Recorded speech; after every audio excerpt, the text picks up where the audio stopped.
वो अपने पिताजी के पास में आया, बोला पिताजी मैंने शर्त लगा ली अपने दोस्तों से। कह रहे क्या शर्त लगा ली तूने? कह रहा मैंने शर्त ये लगा ली 10 और 10 20 नहीं होते, 10 और 10 25 होते हैं। तो पिताजी बोले बेटा शर्त हार जाएगा, क्योंकि 10 और 10 तो क्या होते हैं 20 ही होते हैं, 25 कहां से होने लगे? बोले नहीं 10 और 10 25 होते हैं, मैं ये शर्त लगा ली मैंने अपने दोस्तों से। तो पिताजी ने कहा बेटा अब तो तू ये शर्त हार जाएगा। बोला हारूंगा तो तब जब मैं मानूंगा कि 10 और 10 जो है 25 होते हैं। मानूंगा ही नहीं कभी मर जाऊंगा लेकिन मानूंगा ही नहीं। ऐसे बहुत से लोग हैं कि मानेंगे नहीं, शर्त लगा के बैठे। लेकिन जो कोमल है, बालकों के समान है, जिनका हृदय कोमल है, पवित्र है, प्रभु को सुनने आए, देखने आए, वचन सुनने आए, वचन के भूखे और प्यासे हैं, वो क्या होंगे? कितने लोग आशीषित है कि वो यीशु मसीह को जानते हैं? हाथ उठाइए। कितने लोगों को आनंद है आपके दिल में, हृदय में कि भाई मैं स्वर्ग और पृथ्वी के स्वामी को जानता हूं, उसका नाम क्या है? यीशु मसीह। आप सब खुश हैं। क्यों खुश हैं आप जानते हैं? क्योंकि कोई आपके दरवाजे पर आया होगा, आपके नहीं तो आपके माता पिता के दरवाजे पर आया होगा, कोई चिट्ठी लेके, पत्र लेके, बाइबल लेके, पर्चा लेके, सुसमाचार लेके, कोई तो आया होगा आपको। आप में से कोई ऐसा जो नया प्रभु में हो, जिसको आए हुए 2-3 साल 4 साल हुए हैं? हाथ उठाइए। नया हो।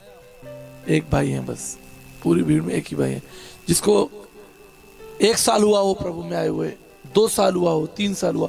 नया कोई विश्वासी है यहां पर? सब पुराने लोग हैं। आपके माता पिता प्रभु में थे? किनके माता पिता प्रभु में थे वो हाथ उठाइए, जिनके माता पिता प्रभु में हुआ करते थे। तो कुछ लोग तो दोनों में ही नहीं हाथ उठा रहे, वो भी प्रभु में नहीं आए और माता पिता भी प्रभु में पहले से थे। तो चक्कर क्या है? आपको मेरी हिंदी समझ में आती है? मेरा सवाल यह कि कौन ऐसा है जिसने अभी जल संस्कार लिया हो 2 साल पहले, 3 साल पहले बपतिस्मा लिया हो, 4 साल पहले, 5 साल पहले, 8 साल पहले जिसने लिया हो, 10 साल पहले लिया हो? यह सब आपके माता पिता पुराने। वो पीछे एक भाई हाथ उठा रहे, क्या नाम है आपका? सुनाई नहीं दे रहा है। देखो ये होती बुद्धिमानी। वो जो बोल रहे हैं वो मुझ तक तो नहीं पहुंच रहा, लेकिन जो बीच में लोग बैठे उनको मुझ तक पहुंचाना कि इनका नाम ये है। हाँ देखो गुलाब सिंह ये बता रहे हैं। ऐसे ही लोग चाहिए जो बीच की दूरी को क्या करें, कम कर दें। नहीं तो मूर्ख तो बहुत है, घूम ही रहे हैं मूर्ख, दूरी को और बढ़ा रहे हैं कम करने के चक्कर में। आप समझ रहे हैं? ऐसे बुद्धिमान लोग चाहिए जो परमेश्वर के काम को गति दें। क्या दें? गति दें, दिशा दें उसको। धमाकेदार लोग चाहिए। आपको मालूम है पुराने समय में, आज भी कोई दवाई को शहद में मिलाकर दिया जाता था, जड़ी बूटी को। बोलते भाई ये इस दवाई को, जड़ी बूटी को शहद में डाल के पिला दो। तो शहद में क्यों डाला जाता था? क्या कारण था? मुझे मालूम था, अब यही जवाब दोगे। तो चीनी में घोल लो, उसमें क्या दिक्कत है? शहद तो महंगा आता है, शहद आएगा 500 रुपए किलो। आप 1 चम्मच चीनी घोल लो और उसमें दवाई डाल के पिला दो। लेकिन नहीं, शहद में इसलिए दिया जाता था कि शहद उस दवाई की गति को दुगना कर देता है, तिगुना कर देता है, उसके तत्व को, उसके महत्व को बढ़ा देता है। जैसे चाय पीते हैं आप, कितने लोग पीते हैं? चाय में इलायची नहीं हो तो मजा नहीं आता। मैं तो पीता ही नहीं बिना इलायची के चाय। जैसे ही चाय में इलायची होती है तो इलायची की जो खुशबू है वो चाय की गति को, उसके स्वाद को क्या कर देती है? बढ़ा देती है एकदम। छोटी सी इलायची होती है। ऐसे ही हमें कुछ ऐसे लोग चाहिए जो परमेश्वर की सेवा को क्या दें? क्या दें? गति दें, ताकत दें, क्षमता दें उसको। ठंडे मसीह नहीं चाहिए, बुझे हुए ठंडे ईसाई बैठे अपने आराम से। तो परमेश्वर के राज्य में ऐसे लोग चाहिए जो प्रभु से बहुत प्यार करते हो। थोड़ा बहुत वाले ठंडे नहीं चलेंगे, बीच वाले नहीं चलते। या तो आप बिल्कुल ठंडे हो या गर्म हो। गुनगुना, जो प्रभु ने क्या कहा, गुनगुना को क्या करूंगा मैं? तुम क्या हो? ना तुम गर्म हो ना तुम ठंडे हो, तुम क्या हो? गुनगुने। समझते हो? पंजाबी में कोसा कहते हैं। क्या कहते हैं यहाँ पे आपके महाराष्ट्र में? गुनगुने पानी को थोड़ा गुनगुना क्या बोलते हैं? कोमट। चलो ये शब्द भी हमने याद कर लिया। कोमट जो है नहीं चलेगा। पानी कोमट हो सकता है, चल सकता है, लेकिन इंसान जो है वो कोमट नहीं होना चाहिए। आर पार की लड़ाई है, या तो आप उधर हो जाओ या इधर हो जाओ। ऐसे लोग यीशु मसीह को चाहिए जो प्रभु की गति को, सेवा को आगे ले जाए। बुद्धिमान लोग, योग लोग। देखिए, दाऊद जो था, छोटा बच्चा था उस समय जब राजा नहीं बना था, छोटा बच्चा था, बालक था। तो वो क्या करता था आपको मालूम है? क्या करता था? उसका क्या काम था? भाई मैं अकेला थोड़ी बोलूंगा, तुम लोग भी भात खाओगे, तुम लोग बोलो। भेड़े चराता था। तो प्रभु ने उसके पहले उसको क्या दिया? प्रभु ने उसको चराने के लिए क्या दिया? भेड़ दी। जब प्रभु ने देख लिया कि ये व्यक्ति अच्छे से भेड़ चरा सकता है, भेड़ों में विश्वास योग्य है, तो प्रभु ने उसके हाथ में राष्ट्र दे दिया, पूरा देश दे दिया। समझ में आया? तो फिर ताली नहीं बजाई आपने। जब आप ताली नहीं बजाओगे तो मैं समझ जाऊंगा कि आपको समझ नहीं आया। जब परमेश्वर ने देख लिया कि यह व्यक्ति भेड़ों को चराने में विश्वास योग्य है, अच्छा जन है, भेड़ों की रखवाली कर रहा है, भेड़ों की चिंता कर रहा है, तो प्रभु ने उसके हाथ में क्या दे दिया? पूरा देश दे दिया, राष्ट्र दे दिया। जाओ तुम राष्ट्र के स्वामी बन जाओ। इजराइल देश जो है उसके हाथ में दे दिया। तो इससे पहले परमेश्वर आपके हाथों में बड़ा काम दे, पहले परमेश्वर आपके हाथों में छोटे छोटे काम देगा, छोटी छोटी जिम्मेदारियां देगा। छोटा सा चर्च देगा, छोटी सी कलीसिया देगा, 5 लोग देगा, 10 लोग देगा, छोटा सा एक घर देगा। क्या वो घर प्रभु के लिए खुला कि नहीं खुला? क्या वो घर परमेश्वर के दासों के लिए खुला कि नहीं खुला? तो प्रभु का वचन कहता है कि एक दिन प्रभु ने अपने शिष्य से कहा कि जाओ वहां पर क्या बंधा हुआ है, क्या बंधा हुआ है? एक गधा बंधा हुआ है, और जाओ उस गधे को खोल लाओ। तो अगर तुमसे कोई पूछे कि तुम इसे क्यों खोल रहे हो, तो क्या कहा प्रभु ने? प्रभु को इसकी जरूरत है। तो चेले गए दौड़कर, उन्होंने गधा खोलना शुरू किया। तो वहां जो स्थानीय लोग थे बोले, भाई क्या कर रहे हो? बोले इसको प्रभु की जरूरत है। तो गधे को लाया गया। आज गधे रूपी हमारे पास ये मोटरसाइकिल और ये गाड़ियां खड़ी हुई हैं, गधे के समान ही तो है। क्या आप अपनी गाड़ी देकर, अपनी जमीन देकर, अपना घर देकर प्रभु के काम में गति, स्पीड दे रहे हैं? ये संदेश आपके लिए भी है और औरों के लिए भी है जो सुनेंगे, बाद में सुनेंगे। खासतौर पे जो बाद में सुनेंगे उनको पहले सुना देता हूं। आपसे मांग ली जाती है गाड़ी चाहिए प्रभु की सेवा के लिए, 3 दिन के लिए परमेश्वर के दास आ रहे हैं, तो आपकी किडनियों में दर्द हो जाता है। हो जाता नहीं? हो जाता है। अरे भाई प्रभु के दास आ रहे हैं, आप कमरा दे दो अपना, वहां पे प्रभु के दास को सुलाना है। या संगत आ रही है, जवान लोग आ रहे हैं। एक बार हमने एक शहर के अंदर एक जवानों की मीटिंग रखी, 70-80 जवानों को हमने बुलाया। हमने कहा ये 70-80 जवानों को होटलों में रुकाएंगे तो बहुत पैसा जाएगा, तो क्यों ना करें 2-2 लोगों को एक-एक परिवारों में रख देते हैं। और 2-4 लोग तो बहुत अच्छे लोग थे, बोले भाई हमारा घर प्रभु के लिए खुला है, भेज दो इन जवानों को हमारे घर में भेज दो, 3 दिन रहेंगे, हम खाना भी देंगे, चाय भी देंगे, और दिन भर ये प्रभु की सेवा में जाएंगे, प्रचार सुनने सीखने जाएंगे, ठीक है, रात को सोने के लिए आ जाए। तो 2-4-5 लोग तो बहुत खुश हो गए। बाकी लोगों की किडनियों में दर्द हो गया।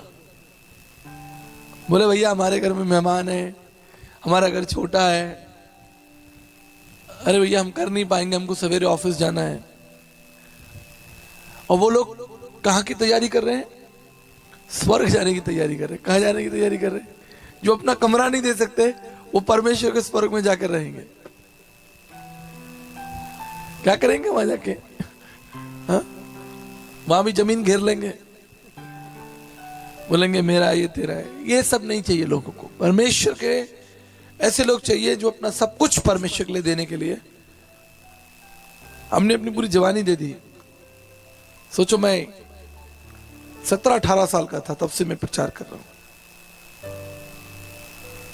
पैदल चला, गांव गांव गया,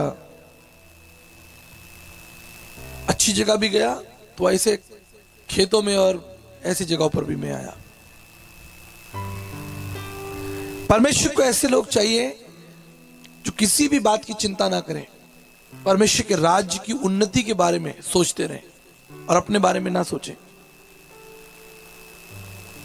उनको हम विश्वासी लोग कहते हैं। क्या कहते हैं? विश्वासियों के चिन्ह होते हैं। क्या चिन्ह होते हैं? देखेंगे प्रेरितों के काम 2 अध्याय और 43 पद से पढ़े। और सब लोगों पर भय छा गया, सब लोगों पर भय छा गया, भय छा गया। और बहुत से अद्भुत काम हाँ। और चिन्ह प्रेरितों के द्वारा प्रकट होते थे। और अद्भुत काम और चिन्ह जो हैं वो कलीसिया के द्वारा, प्रेरितों के द्वारा प्रकट होते थे। और सब विश्वास करने वाले इकट्ठे रहते थे। देखिए विश्वास करने वाले लोग कैसे इकट्ठे रहते थे, कितना अद्भुत है, इकट्ठे रहते थे। आगे पढ़े। और उनकी सब वस्तुएं हाँ। साजे में थी। और उनकी वस्तुएं जो भी थी, घर था, पैसा था, घोड़ा था, गधा था, जो भी उनके पास चीजें थी वो सेवा के लिए उपलब्ध थी, कलीसिया के लिए उपलब्ध थी, परमेश्वर के कार्य के लिए उपलब्ध थी। आगे पढ़े। वे अपनी अपनी संपत्ति और सामान बेच बेच कर जैसी जिसकी आवश्यकता होती थी बांट दिया करते थे। कहने का मतलब ये वो एक दूसरे की चिंता करते थे। अगर किसी की कोई आवश्यकता होती थी तो वो उस आवश्यकता को पूरा करने का पूरा प्रयास करते होंगे। यह है विश्वासियों की और कलीसिया की एक पहचान। ठंडे लोग नहीं, ऐसे गुनगुने लोग नहीं चाहिए। जब वो इकट्ठे रहते थे, साथ रहते थे, एक दूसरे को प्यार करते थे, एक दूसरे की चिंता करते थे, उनकी वस्तुएं जो थी वो साझे की थी और वो अपनी संपत्ति बेच भी दिया करते थे एक दूसरे के लिए। देखिए अपनी चीजों को बेचकर एक दूसरे की और परमेश्वर के राज्य की वो सेवा किया करते थे। हमारे तो ऐसे खतरनाक लोग हैं कि बेचना तो छोड़ो, वो लूट लेंगे। अपनी संपत्ति बेचकर आपको क्या आशीष देंगे? बहुत से ऐसे लोग होते कि नहीं होते? बताइए आप, होते नहीं होते? और फिर वो क्या कहते हैं, हम क्या हैं? हम क्या हैं? विश्वासी लोग हैं। अरे भाई तुम्हारा विश्वास, वो अपने आप को तसल्ली देते हैं, हाँ भाई हम विश्वासी लोग हैं, लेकिन वो विश्वासी है नहीं, उनमें दम नहीं है। वो जैसे अभी आप कोई फल खाओ तो मीठा नहीं है, बेस्वाद है उसमें, खा रहे हो आप आम खा रहे हो लेकिन खट्टा है। आम तो है वो, कोई बात नहीं, डाउट तो नहीं है, लेकिन स्वाद नहीं है उसके अंदर। 46 पद को पढ़े। वे प्रतिदिन एक मन होकर मंदिर में इकट्ठे होते थे और घर घर रोटी तोड़ते हुए आनंद और मन की सिधाई से भोजन किया करते थे। देखो यहाँ पे रोटी है, आपको भात मिलेगा, चावल मिलेगा। मैं तो हैरान हो गया, वो ट्रैक्टर में भर भर के चावल लेकर आते हैं। लास्ट टाइम में आया था वहां पे, कहाँ बड़जाखर में, पता नहीं कहाँ मीटिंग थी, तो ट्रैक्टर के अंदर चावल भर भर के आया हुआ था। अरे बाबा, और वो जो फावड़ा नहीं होता है, क्या बोलते हैं आप उसे, चावल से, ओ भैया चावल निकाल निकाल के, पहली बार देखा मैं। खुश हो गया मन एकदम मेरा। तो परमेश्वर का वचन क्या कहता है कि कलीसिया जो थी, परमेश्वर के जो विश्वासी लोग थे, इसको समझ लीजिए सिद्धांत को, वो आपस में एक दूसरे से प्रेम करते थे, एक दूसरे की चिंता करते थे, उनकी चीजें साझे की थी। आज हमारी चीजें साझे की हैं क्या? हम लोग कुछ कलीसिया के लिए कोई मांग ले तो बड़ा, मैं तो कितनी बार देखा हूं कि बहुत से लोग तो अपने प्रार्थना जो भवन होता है ना, बड़ा प्रार्थना भवन जो होता है, अगर किसी दूसरी कलीसिया को उसमें कोई कार्यक्रम करना हो, डेली नहीं, ऐसा कभी साल में एक बार या 2 बार कोई कार्यक्रम करना हो, तो वो लोग कहते हैं भैया हमें क्या चाहिए, इसके लिए फीस चाहिए। शहरों में होता है। मैं बड़ा परेशान हो जाता हूँ देख के कि भैया इसको, ठीक है लाइट का खर्चा आएगा तो दे दो, कोई बात नहीं, वो तो ठीक है। लेकिन कहते हैं अगर आपको यहाँ कार्यक्रम करना है तो आपको 1 लाख रुपया देना होगा। बताइए। और यहाँ क्या लिखा है कि उनकी चीजें किसकी थी? साझे की थी। क्या थी? साझे की थी। इसलिए अगर आपके पास कोई खेत है, कुछ ऐसी चीज है जो आप दे सकते हो, देना चाहिए प्रभु के लिए, ताकि परमेश्वर का जो काम है, जो गति है वो। और लिखा है घर घर रोटी तोड़ते और आनंद और मन की सिधाई से भोजन करते। कितनी सुंदर बात लिखी हुई है। मैंने तो इसको अंडरलाइन किया हुआ अपने पेन से, पेन से मैंने अंडरलाइन किया हुआ है, मन की सिधाई से। पेन से कर लो आप भी अभी अंडरलाइन, बाद में नहीं मिलेगा ये आपको, ढूंढते रहोगे ये वचन पूरा। मैंने ये जहां से मैं पढ़ रहा हूं 43 से लेकर और 47 तक मैंने अंडरलाइन किया हुआ है। घर घर रोटी तोड़ते भोजन करते। और 47 में क्या लिखा, जरा पढ़े जरा। और परमेश्वर की स्तुति करते थे। क्या करते थे? स्तुति करते थे। सब लोग बोलेंगे क्या करते थे? स्तुति। स्तुति करते थे। सब लोग परमेश्वर की स्तुति करते थे। और सब लोग उनसे प्रसन्न थे। और वो कौन लोग थे जो उनसे प्रसन्न थे? अन्य जाति लोग। बहुत से अन्य जाति लोग भी कलीसिया से क्या थे? प्रसन्न थे। आपसे आज कोई प्रसन्न है कि नहीं है? होना चाहिए ना। आपका पड़ोसी अगर आपसे प्रसन्न नहीं है तो आप कुछ ऐसा करो कि वो आपसे प्रसन्न हो जाए। और वो उसके लिए आपको अपना व्यवहार, जीवन ऐसा बनाना पड़ेगा। आपको ऐसा व्यवहार रखना पड़ेगा कि सामने वाला आपके जीवन को देखकर प्रसन्न हो जाए ना। कई बार क्या होता है, कोई व्यक्ति सामने से आता है तो हम रास्ता बदल लेते हैं। हम जानते हैं कि वो व्यक्ति, उसके अंदर नकारात्मक है, नेगेटिविटी है, वो बोलेगा तो कुछ ना कुछ बुराई निकालेगा। लेकिन अगर कोई धर्मी जन आ रहा है तो आप कहोगे ये अच्छा व्यक्ति है, ये जरूर कुछ बोलेगा, बताएगा तो आशीष मिलेगी। ठीक इसी तरह लोग, आपके पड़ोसी, आपके रिश्तेदार, आपके जानकार आपसे प्रसन्न होने चाहिए।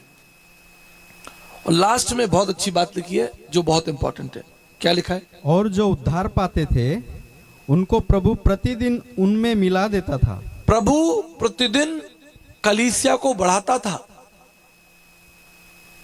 नए लोग जो उद्धार पाते थे वो कलीसिया में आकर मिल जाते थे। मेरे प्रियो, आपको याद है जब मैंने संदेश आरंभ किया तो मैंने आपसे एक सवाल पूछा था, कितने लोग खुश हैं कि आप यीशु मसीह को जानते हैं? आज भी यही सवाल है कि आप यीशु को तो जानते हैं, लेकिन क्या आपके बहुत से मित्र, जानकार, तमाम वो लोग जो प्रभु को नहीं जानते होंगे, आप बताइए वो कैसा जीवन जी रहे होंगे? कितना थका हुआ जीवन जी रहे होंगे? उनके जीवन में कितनी समस्या होगी? हमें ऐसे लोग चाहिए जो प्रभु के नाम को क्या करें? आगे लेकर आए। तो निकालेंगे क्या? निकालेंगे मत्ती 11:28 11:28 खोले। मत्ती की इंजील का 11 अध्याय। हे सब परिश्रम करने वालों। सब लोग पढ़ेंगे एक बार, ठीक है? मैं बोलूंगा 1 2 3 तो सभी लोग निकाल लेंगे। मत्ती 11:28 सब लोग निकाल लो पहले बाइबल में। कुछ लोग मत्ती 11:28 पुराने नियम में ढूंढ रहे हैं, चलो भाई, मिला आपको मत्ती 11:28। सभी लोग इसको अंडरलाइन कर लीजिए, जिसके पास पेन है वो कर लीजिए, ठीक है। 1 2 3। हे सब परिश्रम करने वालों और बोझ से दबे हुए लोगों, मेरे पास आओ, मैं तुम्हें विश्राम दूंगा।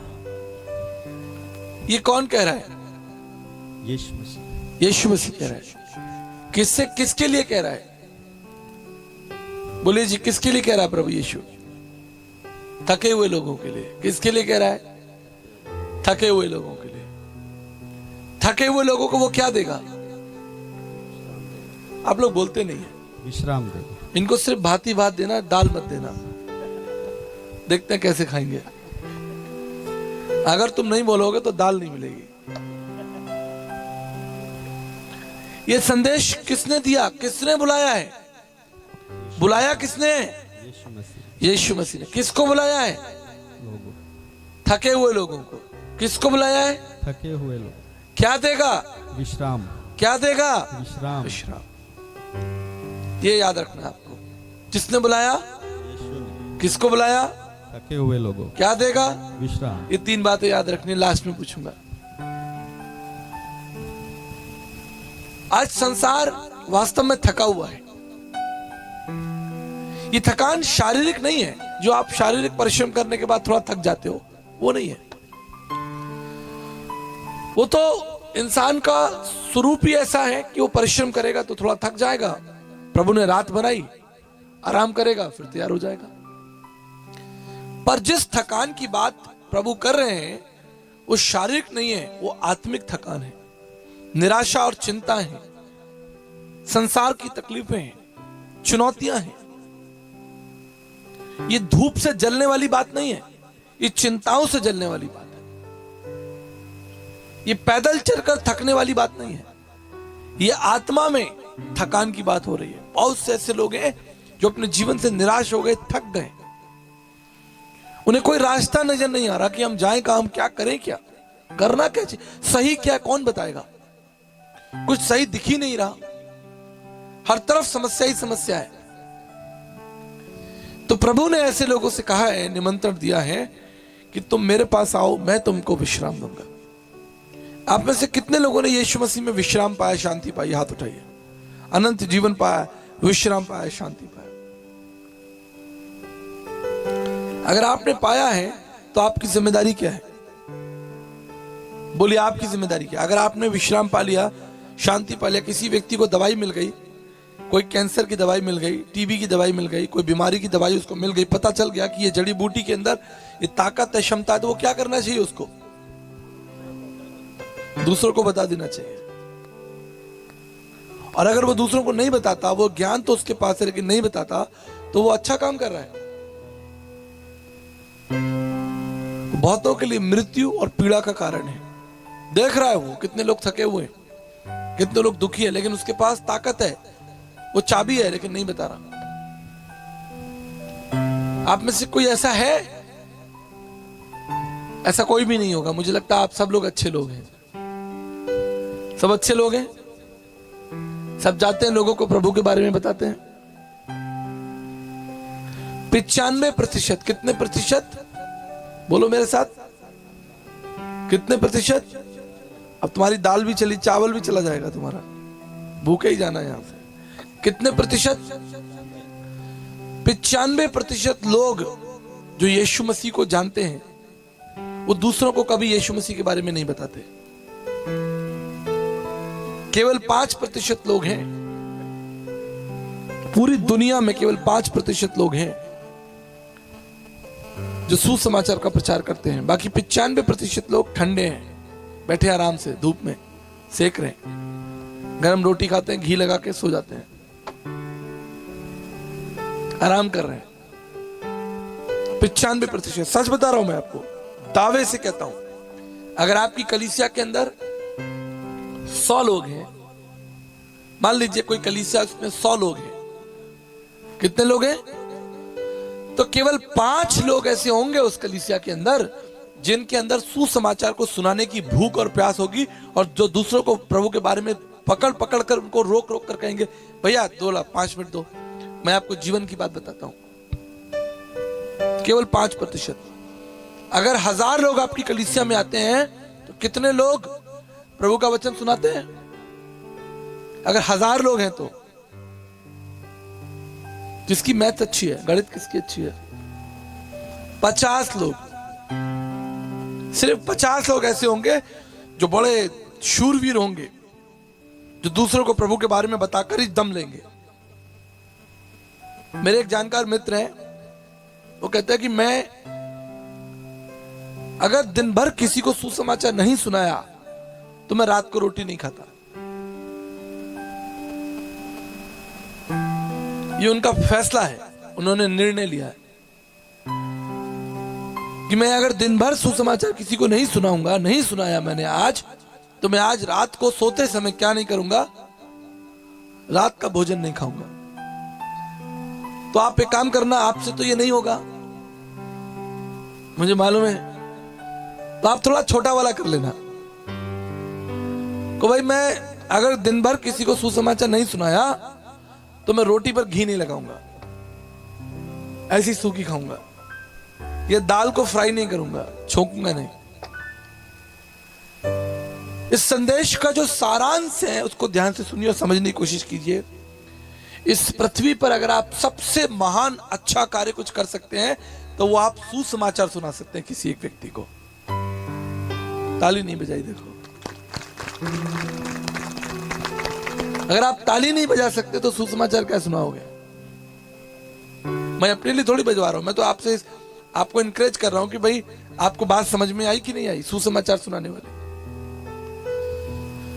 तो केवल 5% लोग ऐसे हैं जो दूसरों को रोकते हैं, पकड़ते हैं, उनके लिए प्रार्थना करते हैं, उनकी चिंताओं के लिए, उनकी समस्याओं के लिए प्रार्थना करते हैं और उनको प्रभु के बारे में बताते हैं। जब प्रभु यीशु मसीह ने पतरस को बुलाया तो क्या कहा? चले देखिए भाई मती में, कहां लिखा है मती में? 3 अध्याय में, मती 4:19 में पढ़ दो जरा जोर से। यीशु ने उनसे कहा, मेरे पीछे चले आओ तो मैं तुमको मनुष्यों को पकड़ने वाले बनाऊंगा। क्या बनाऊंगा? मनुष्यों को पकड़ने वाले। अभी मेरे कई दोस्त हैं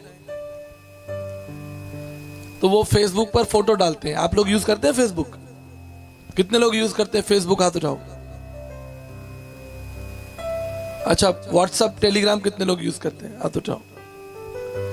तो मेरा एक दोस्त था, उसने गया वो डैम पर मछली पकड़ने, तो एक बड़ी मछली पकड़ ली उसने, ऐसे करके बड़ी मछली पकड़ के और फोटो डाल दी फेसबुक पर। मैं उसको लिखा, मैंने भैया प्रभु तुमको इंसान पकड़ने के भेजा, तुम मछली पकड़ रहे हो जाकर। अच्छा ठीक है, अब मैं जाता हूं मछली पकड़ने के बाद मछली खा के इंसान पकड़ने जाऊंगा। पहले खा तो लूं। तो प्रभु ने हमें क्यों भेजा है? हम इंसान को क्या करें? कैसे इंसान को पकड़ें? जो थका है, दुखी है, जीवन से हार चुका है, टूट चुका है, निराश है, उसे नहीं मालूम मेरे जीवन का क्या होगा। आप उसके साथ बैठें और उसके साथ क्या करें? प्रार्थना करें, उसके संग सुवार्ता बांटें, उसके लिए प्रार्थना करें प्रभु से कि प्रभु ये व्यक्ति दुख और पीड़ा में, तकलीफ में, निराशा में, कमजोरी में और बीमारी में, और उसके साथ परमेश्वर के वचन को आप बांटें, उसके साथ साझा करें अच्छी चीज। इस पृथ्वी पर अगर कोई सबसे महान कार्य आप कर सकते हैं, पृथ्वी पर बड़े बड़े लोगों ने काम किए, किसी ने जहाज बनाया, किसी ने लाइट बनाई, किसी ने ट्रैक्टर बना दिया, किसी ने थर्मामीटर बना दिया, किसी ने दवाई बना दी, किसी ने कुछ बना दिया, कोई चांद पर चला गया, किसी ने कुछ कर दिया, बड़े बड़े वैज्ञानिक हुए। लेकिन मैं कहता हूं कि इस पृथ्वी पर अगर सबसे महान कार्य कोई आप कर सकते हैं तो वो एक काम है कि आप किसी व्यक्ति को सुवार्ता सुनाकर, सुसमाचार सुनाकर उसके प्राणों को अनंत काल के लिए बचा सकते हैं। इससे महान कार्य और कुछ हो सकता है? किसी के आंसुओं को पोंछने से बड़ा काम कुछ हो सकता है। किसी टूटे हुए हृदय के अंदर शांति भर देने से बड़ा कार्य कुछ हो सकता है। एक व्यक्ति जो मरने जा रहा है, आत्महत्या करने जा रहा है, अपने जीवन से निराश है, टूट गया है, खत्म हो गया है, उस व्यक्ति के जीवन में आप शांति ले आए, इससे अद्भुत महान कार्य और पृथ्वी पर क्या हो सकता है। आज ये कलीसिया की जिम्मेदारी है, ये आपकी और मेरी जिम्मेदारी है कि हम सुवार्ता बांटें, सुसमाचार प्रचार करें, लोगों के लिए प्रार्थना करें और उनके जीवन में शांति का और आनंद का समाचार लेकर जाएं। हालेलुया। यीशु ने कहा तुम मेरे पीछे चले आओ, मैं तुमको क्या बनाऊंगा? मनुष्यों को पकड़ने वाला बनाऊंगा। कितना सुंदर विचार है ये, और ये कोई भी कर सकता है। आप में से जितने लोग बैठे हैं, कोई भी सुवार्ता सुना सकता है किसी को। इसके लिए आपको पास्टर बनने की जरूरत नहीं है, इसके लिए आपको कोई धर्मगुरु बनने की जरूरत नहीं है। एक किसान, एक व्यापारी, एक घरेलू महिला, गृहिणी जो घर में खाना बना रही है, वो भी अपने आसपास के लोगों को प्रभु के बारे में बता सकती है और उनके लिए प्रार्थना कर सकती है। हमारी कलीसिया में एक बहन आती है जयपुर में, बिल्कुल कम पढ़ी लिखी, ज्यादा पढ़ी लिखी नहीं है, लेकिन आप जानते हैं उसके जीवन में एक अच्छी बात है, उसके घर से कोई भी व्यक्ति प्रभु को बिना लिए नहीं जा सकता। गारंटी है, दावा है। उनके घर में चाहे रिश्तेदार आए, चाहे पड़ोसी आए, चाहे पोस्टमैन आए, चाहे सफाई करने वाला आए, चाहे कोई प्लम्बर आए, इलेक्ट्रिशियन आए, सब्जी बेचने वाला आए, बिना प्रभु को बांटे, बिना उसके लिए प्रार्थना किए वो बहन उस व्यक्ति को अपने जीवन से आगे ही नहीं जाने देती। किसी ना किसी रूप में उसे पकड़कर उसको प्रभु के बारे में बताती है, चाहे 2 मिनट लगे, 5 मिनट लगे, लेकिन वो नाम जो पीछे से आगे नहीं आ पा रहा था, वो नाम जो है वो आगे कर देती है। और बाकी वो कहती है, प्रभु मैंने इसके प्राणों को तेरे हाथों में सौंप दिया है, अगर तेरी इच्छा है तो ये फलवंत हो। इसे कोई और व्यक्ति, भाई, बंधु मिले जिसको प्रभु में बढ़ाए। मैंने नाम क्या कर दिया, उसके कानों में, उसकी आत्मा तक वो नाम पहुंचा दिया है। आप में से कितने लोग हैं ऐसा जो करते हैं? हाथ उठाइए, जो सुसमाचार किसी ना किसी रूप में प्रभु का नाम जो है वो आगे कर देते हैं। कोई है ऐसा? खड़े हो जाएं जो लोग करते हैं। सिर्फ वही, देखो पवित्र आत्मा देख रहा है, कोई झूठ नहीं बोलेगा। वही लोग खड़े हो जाएं जो किसी ना किसी रूप में प्रभु का नाम आगे बढ़ा देते हैं। ये कोई बीमारी की और उसकी प्रार्थना करने के लिए नहीं खड़ा किया मैंने आपको, सिर्फ मैंने आपको क्या पूछा है, जो व्यक्ति प्रभु का नाम अपने पड़ोसी, रिश्तेदार, भाई, बंधुओं को धीरे से आगे बढ़ा देता है, सिर्फ वो व्यक्ति खड़ा हो जाए, वो व्यक्ति खड़ा हो जाए, बस, और कोई नहीं चाहिए मुझे। तो कितना हो गया? देखो, खड़े हो जाओ भाई, गिनूंगा ना, मैं गिनूंगा, दोबारा खड़े हो जाओ। जो बैठ गए वो दोबारा खड़े हो जाओ ना, मुझे गिनना है। 1 2 3 4 5 6 7 8 9 10। केवल 5% लोग, मैंने कहा था ना आपसे, मेरा गणित बहुत अच्छा है, मैं गणित में फेल नहीं हुआ। दुनिया में केवल, पूरी दुनिया के अंदर केवल 5% लोग ऐसे हैं, बैठ जाइए, केवल 500 लोगों को खड़ा कीजिए, उसमें केवल 5 ही लोग होंगे जो ये कहेंगे कि हम किसी ना किसी रूप में यीशु मसीह का नाम लोगों को आगे बढ़ा देते हैं, दे देते हैं, बता देते हैं, प्रार्थना कर देते हैं। बाकी 95% लोग अपना घी लगा के खाना खा के सो जाते हैं, बढ़िया फल खाते हैं, केला खाते हैं, अच्छा सब्जी खाते हैं, अंगूर खाते हैं, संतरा पपीता खाते हैं, बढ़िया कपड़ा वपड़ा खरीदते हैं, अपना मोबाइल खरीदते हैं, सुंदर एकदम बढ़िया बन के घूमते हैं, सुसमाचार आगे नहीं बढ़ाते। उनसे पूछे, तुमने सुसमाचार आगे बढ़ाया? नहीं, हमको आता ही नहीं है। तुमको नहीं आता? सामरी स्त्री को देखो यूहन्ना 4 में, चलो आओ देखे, यूहन्ना 4 खोल लेंगे। मजा आ रहा है कि नहीं आ रहा है? नहीं आ रहा तो कोई बात नहीं, मैदान खुला, घूम के आओ, थोड़ा पीछे एक चक्कर लगा के आओ, उधर गन्ना वन्ना तोड़ कर आओ। जिसको आनंद आ रहा है वो बैठा रहे, जिसको थोड़ी तकलीफ हो रही है, किडनियों में दर्द है, तकलीफ पा रहा है, चिंता में है, वो थोड़ा गहरी सांस वहां जाकर अलोम विलोम करके आए। हाँ जी पढ़ो, निकाला 28 पद खोल लो जरा, 4:28, यूहन्ना 4:28। तब स्त्री अपना घड़ा छोड़कर नगर में चली गई और लोगों से कहने लगी, आओ एक मनुष्य को देखो जिसने सब कुछ जो मैंने किया मुझे बता दिया। देखो वो स्त्री गई और पूरे गांव के अंदर खड़े होकर बोलती है, भाई आओ मैं तुमको यीशु मसीह से मिलवाती हूँ, एक व्यक्ति से मिलवाती हूँ, एक व्यक्ति से मैं तुम्हें मिलवाऊंगी जो मेरे जीवन के बारे में सब जानता है। और आगे लिखा है, जरा कहीं पढ़ लीजिए, उसको ढूंढ लीजिए। वो सारे गांव वाले आ गए भाई, नहीं तो मुझे ही निकालना पड़ेगा।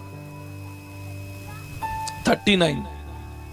उस नगर के बहुत से सामरियों ने उस स्त्री के कहने से यीशु पर विश्वास किया। इस स्त्री के पास कोई डिग्री नहीं, कोई डिप्लोमा नहीं, कोई ट्रेनिंग नहीं, कुछ नहीं,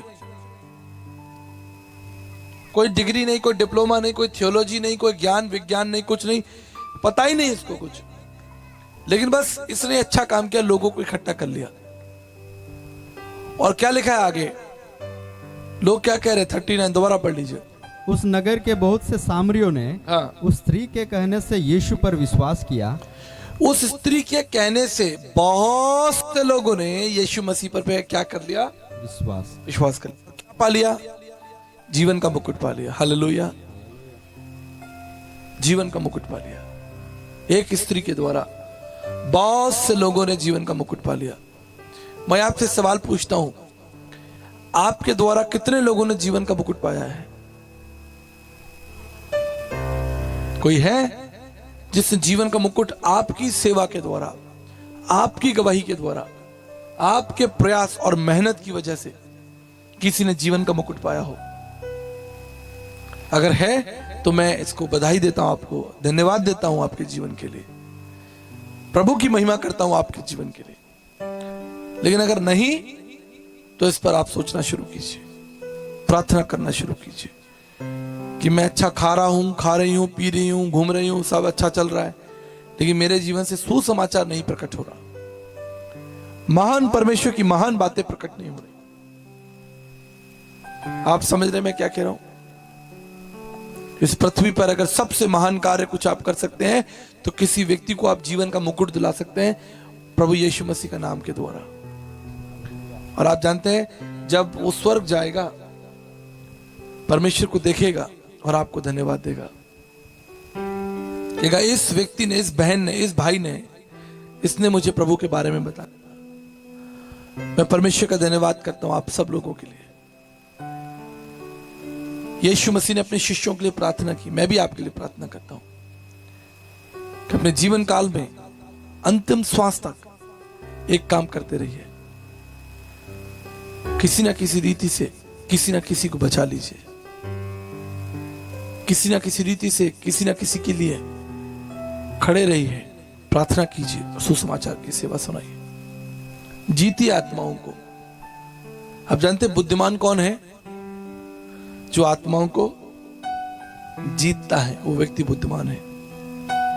अगर आप बुद्धिमान बनना चाहते हैं तो आत्माओं को जीतना शुरू कीजिए, क्योंकि संसार में जो इनाम आपको मिलेगा वो तो नाशवान है।